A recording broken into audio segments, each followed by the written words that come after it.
Is your dog coughing, hacking, or making honking sounds? It could be kennel cough.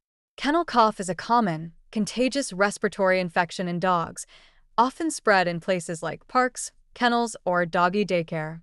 Symptoms include a dry, persistent cough, sneezing, and sometimes a runny nose. If your dog shows these signs, keep them away from other pets and contact your vet for advice. Most dogs recover with rest, hydration, and sometimes medication. Vaccines can help prevent it. Take care of your furry friend and keep them safe from kennel cough.